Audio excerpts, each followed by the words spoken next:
Hey guys, this is Jam of jamonline.ph and you've just seen the Samsung Galaxy Fold. Yes, one of the most interesting smartphones of 2019 thanks to its foldable display. So yeah, we now have the smartphone. So what are we waiting for? So let's unbox and let's take a closer look at the Samsung Galaxy Fold. So guys, before we proceed to our unboxing, so be sure to subscribe to our YouTube channel. Of course, click that bell button so you'll get the latest updates and of course notifications about my YouTube channel. So before we proceed, let's talk about the specifications. Well, the smartphone does have a large 7.3-inch full rectangle display. We also got here a 4.6-inch display outside, which is Super AMOLED. The bigger one is a dynamic AMOLED. We got a Snapdragon 855 processor, 12 gigs of RAM, and a 512 gigs of internal storage. I won't talk about the camera because the Samsung Galaxy Fold has 6 cameras. Yes, 6. And we're gonna talk about the smartphone's camera later on. But before that, let's unbox the Galaxy Fold. Right, so this one is a very similar design to the other Samsung Galaxy smartphones, but this one is a little bit different once you open the main box. So as you can see here, it's very premium to look at. I love looking at it, and it's really, really nice. Yeah, meet the future, and I do agree with them. The Galaxy Fold is the future of smartphones. And wow, look at that, guys. This is the Samsung Galaxy Fold. Now, let's turn on the device. Yes, we do have a lot of care instructions in here. Sabi nila, do not press the screen with a hard or sharp object. Folding the device, do not place any objects such as cards, coins, keys, or on the screen. Understandable. I mean, syempre, pag finold nyo siya, baka masira yung display. It's not water and dust resistant compared to the other Galaxy flagship smartphones. And do not attach any adhesives such as films to the main screen. So inside, it comes with a Kevlar-like case. And yeah, so the manuals and everything. But we do have the case in here. It's actually divided sa dalawa kasi nafo-fold yan. So para, you know, you can fold it. And really interesting na meron tayong included case. I mean, nakakatakot na baka mabagsak niyo yung 110,000 pesos smartphone nyo. Guys, 110,000 pesos. Alright, so meron din tayo ditong included charger, of course. It's a 15 watts charger. Unfortunately, it's not as fast as the one dun sa Samsung Galaxy Note 10. We also got here a dongle, a USB-C to USB-A dongle. Unfortunately, wala tayong headphone jack dito sa Samsung Galaxy Fold, and yes, we do not have a dongle for the headphones on the smartphone. But don't worry, huwag kayo mag-alala kasi pag-usapan natin mamaya kung bakit di nyo kailangan nung wired earphones dito or dongle. But before that, meron siyang kasamang USB-A to USB-C cable. It's still using USB-A to USB-C, unlike the Galaxy Note 10 Plus and the Note 10 series. It's USB-C to USB-C. And of course, we got here the earbuds. And this is the reason why you don't need a wired earphones on the Samsung Galaxy Fold. Well guys, because this one comes with the Samsung Galaxy Buds. Yes, the Samsung Galaxy Buds that I've been using for almost a year now, I think. And it's really awesome. It's not the best one, but it's really small. And it fits perfectly in my ear. So okay na okay ako dito. And yes, unlike the iPhone, walang dongle yon. Meron silang wired earphones. This one, complete wireless tayo. We got the Galaxy Buds with the Samsung Galaxy Fold. Ladies and gentlemen, this is the Samsung Galaxy Fold and oh my god, ang ganda niya. Whew. Okay, so this isn't the first time that I've seen or touched a foldable smartphone, but this one is the first foldable smartphone that I've ever reviewed. We got here a large display. We got here a smaller display outside, and you might be thinking, bakit dalawang display niya? Actually, it does make sense. Before we proceed sa mga designs and materials, I just want to emphasize why they have two displays on the Samsung Galaxy Fold. Well, we got here the smaller display, right? Smaller display, you can see that. It is perfect when you're using the smartphone in one hand. Okay lang siya, gamitin niyo siya in one hand, abot siya. Look, may thumb, kaya mag-type dyan anywhere, mag-swipe kayo on the keyboard. It won't be a problem on the Samsung Galaxy Fold. But once you use two of your hands, medyo, I don't know, I don't like the ergonomics na masyadong matangkad yung phone mo. Tapos manipis lang, hindi siya manipis, mataba siya, pero you know, hindi mo magugustuhan. That's the reason kung bakit tayo may bigger display. So if you're using your two hands na, you can switch to the bigger display of the smartphone. One of the things that I don't like about the foldable display is we got here the crease sa gitna. It isn't annoying to me, pero pag tinitignan nyo siya, nagre-reflect. I don't know if you can see that in the camera, but there's a crease. Yeah, so yan. I think nakikita nyo dun sa may lighting na may crease or something dun sa gitna. It is quite annoying to me. I don't like that, but you know, once you're looking at the display ng mas matagal, you won't even bother about that. I mean, hindi na kayo maiinis na meron kayong crease dun sa gitna ng smartphone. Okay, so you already know about the display. Let's talk about the design of the smartphone. So you can see here, fino-fold siya. The Huawei Mate X it's folded palabas. So yung display niya is palabas din. So ito nasa loob, kaya dalawa yung display. What do I prefer? Well, I am not sure yet with the Huawei Mate X, but after reviewing the Samsung Galaxy Fold, nagets ko kung bakit dalawa yung display niya and kung bakit ganito yung size niya. Actually, the size of this one is really perfect, and you might be asking, bakit ang liit nung display dito? Well guys, isang reason is para abot ng isang kamay. Again, the smaller display is made for single hand usage. If papatangkadin niyo pa yung display, annoying na siya na kailangan mo abutin sa baba, kailangan mo abutin sa pinakataas. So it makes sense sa maliit yung display niya. Although aesthetic wise, medyo naiinis ako na maliit lang yung display outside. As you can see, the Samsung Galaxy Fold is a little bit thick. Makikita nyo naman na mataba siya and hindi siya flat talaga. So makikita nyo parang may buto siya dito, para siyang libro na may bookmark sa gitna. It's not annoying, although pumapasok minsan yung dirt or dust na nakaganon. Pero, you know, madali naman linisin na hindi siya ganun ka-annoying. So, nakakatuwa lang na may ganon. It's not annoying for me, pero yun nga, may space kayo sa gitna. So, nakaganto siya. Meron siya space ng konti. It reminds me of the Surface Book, Microsoft Surface Book. But again, it's not annoying. And nakikita nyo na may hinge niya. Guys, may nag-snap. Guys, may snap yung pag-fold natin dito sa Samsung Galaxy Fold because there are magnets here. So, if you have metal objects, I'm not sure, I don't have metal objects right now, but if you have metal objects, didikit siya dito sa sides because there's magnets dito sa side, kaya i-snap talaga yung Samsung Galaxy Fold. And I do like it. I mean, kaysa naman na ginaganon-ganon may Samsung Galaxy Fold na parang malambot siya. Mas okay na yung nag-snap siya and mas matibay siya pakinggan. And tingnan niyo yung sa gitna. Ang ganda. Ang ganda ng design na meron tayo sa gitna. Kita niyo yung Samsung logo. We have the Samsung logo over there. Yeah, yung nagko-chromey look dyan. That's Samsung logo. And nagtatago siya once buksan mo na yung yung phone. So yan. Display dito, then yung back dito. Yan, ito, back. So, speaking of back, you might be asking, saan yung fingerprint scanner niya? We have two displays in here, but we do not have an in-display fingerprint scanner. Understandable.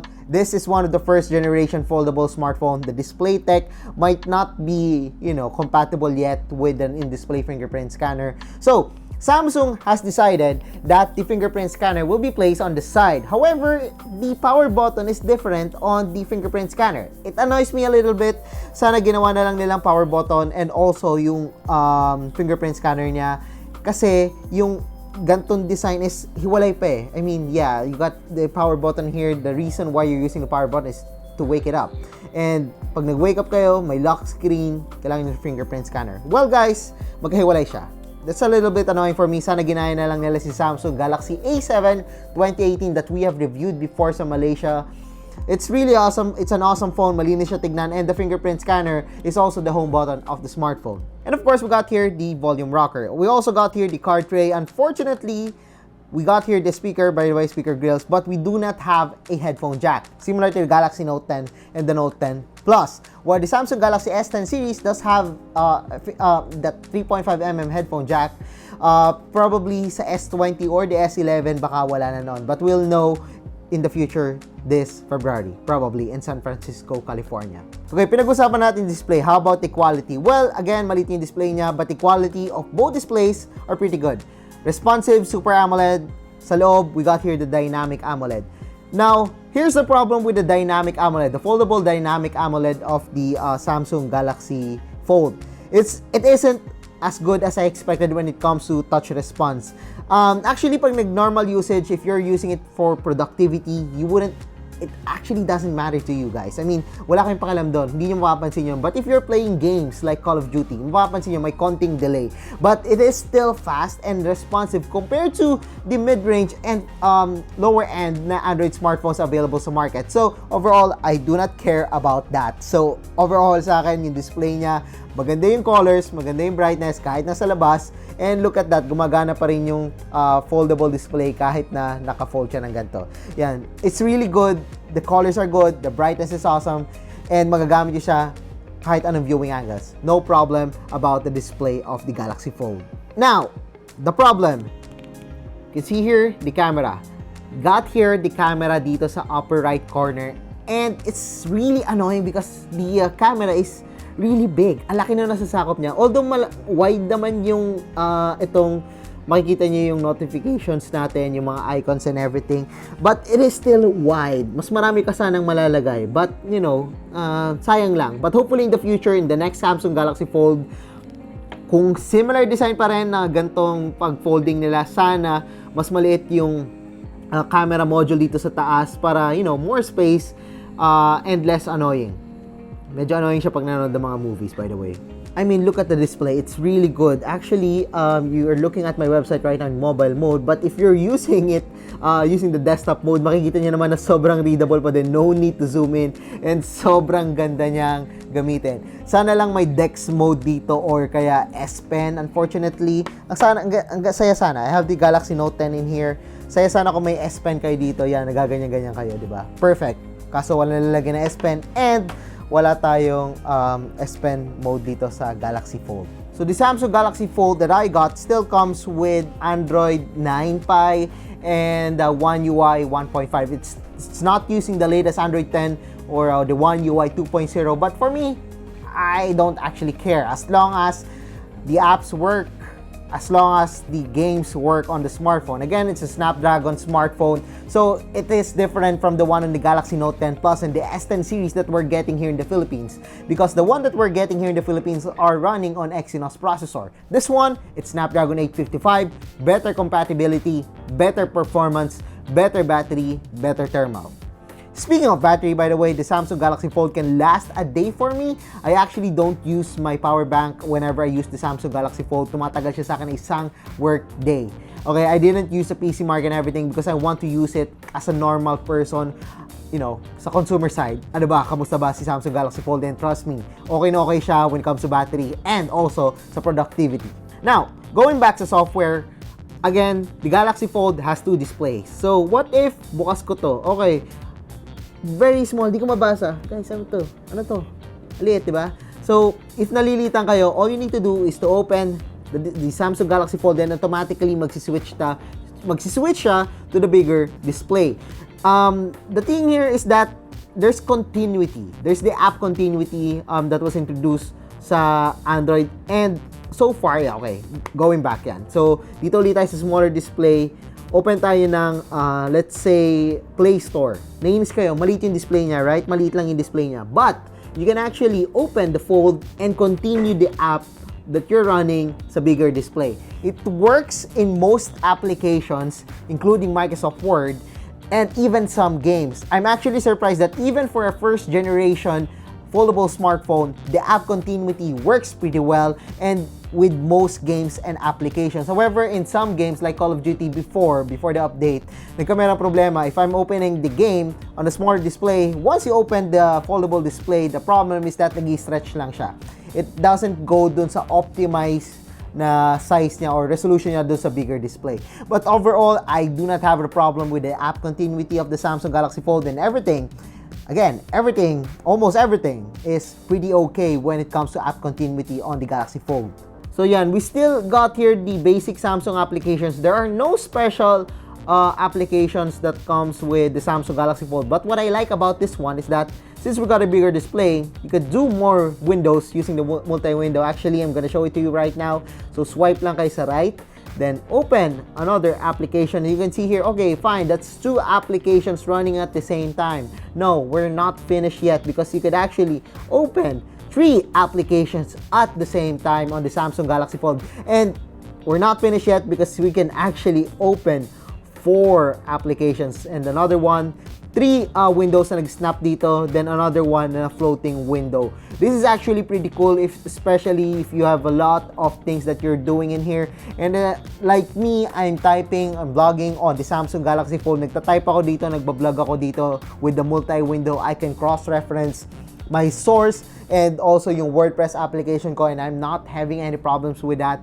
Super smooth and sobrang okay talaga nung paggamit ko dito sa Samsung Galaxy Fold. Now you already know the software of the smartphone. Now let's talk about the camera of the Samsung Galaxy Fold. Hindi ko talaga sinabi kanina yung camera because there are 6 cameras on the Samsung Galaxy Fold. Now, we got 3 cameras at the back. Let's talk about the rear cameras first. We got here the 16 megapixel ultra wide angle lens sa pinakataas, the 12 megapixel wide angle or the main camera in the middle, and of course the 12 megapixel telephoto camera below, similar to the Samsung Galaxy S10 series. Now, we also got here the camera dito sa smaller display. So this one is actually a 10 megapixel selfie camera with an f2.2 aperture. Then sa loob, we got here the 10 megapixel selfie camera and another one, an 8 megapixel depth sensor. Actually, yung mas selfies, mas gusto ko dito for some reason. Dito sa mas maliit na display compared dun sa loob. But if you're using face unlock, walang problema with any cameras. But I prefer dito sa loob naman when it comes to face unlock.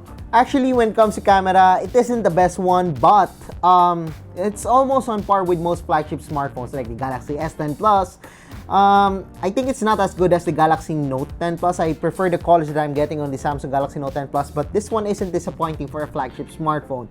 It actually can beat some other flagship smartphones, but overall, I'm pretty fine with it. Nice details. Actually, I'm gonna show you some of the shots that I took using the Samsung Galaxy Fold.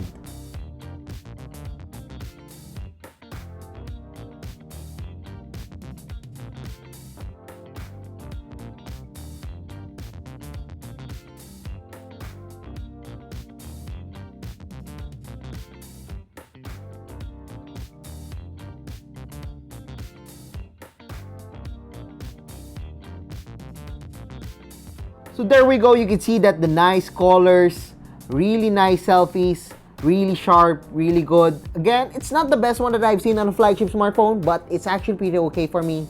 Really satisfying and really good for a flagship smartphone. So we didn't do a gaming test, but there's a Snapdragon 855 processor, and again, compatibility isn't a problem. But these days, Snapdragon 855 and 855 Plus doesn't need to be benchmarked when it comes to most games unless you have a 120Hz display. Why most games will run at 60 frames per second. Actually, even Black Desert Mobile and Talion will run 60 frames per second on the Samsung Galaxy Fold because the smartphone is really powerful thanks to that Qualcomm processor. Now, you already know the Samsung Galaxy Fold. It's a good smartphone. We got a powerful performance. At first, I thought the design is kind of off for me. Hindi ko gets kung bakit foldable pa loob, hindi pa labas like the Huawei Mate X. But it does make sense. Again, it does make sense. Single-handed usage, double-handed na usage, really perfect for me. It's not perfect. I won't get it at 110,000 pesos. If I have the money, I would probably get it. It's really productive. If you're using your smartphone most of the time, pag you're working or being productive, or your work relies talaga sa smartphone, you need the bigger display, then go, get the Samsung Galaxy Fold. So far, I do like it for first generation. I cannot assure you that it will last long. Hindi ko masabi pa kasi, it takes time. Remember, there are moving parts on this one. Some people doesn't like moving parts on their smartphone. And the Samsung Galaxy Fold does have a lot of moving parts, including the foldable display. It's a really awesome smartphone. It's not that good for gaming because of the display. We do not have a more than 60 Hz display. The foldable display needs some work when it comes to touch response. But for a flagship smartphone, grabe. This is the future of smartphone. You're looking at the future of smartphones. This is the Samsung Galaxy Fold. And in the future, we might probably see more flagship smartphones, more foldable smartphones like this one. And yes, Samsung is the first one to have this kind of smartphone in the country. And hopefully, we could get to see more of this kind of smartphones. Foldable, smartphones na maraming, form factors and everything. So yeah, guys, that's it for our review of the Samsung Galaxy Fold. The Samsung Galaxy Fold is a really awesome smartphone.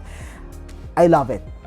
I love it, but I cannot afford it. You can get it at Smart, by the way. It's by order, so you cannot get it sa mga stores lang basta-basta. So yes, I guess that's it for our video. So if you like this video, don't forget to give us thumbs up. And of course, don't forget to subscribe to our channel, mga kaibigan, and check out that links below sa mga social media sites ko and follow me, guys. So once again, I am Jam of jamonline.ph. Of course, huwag niyo po kalimutan i-thumbs up ang video na to, and see you guys again sa susunod na video.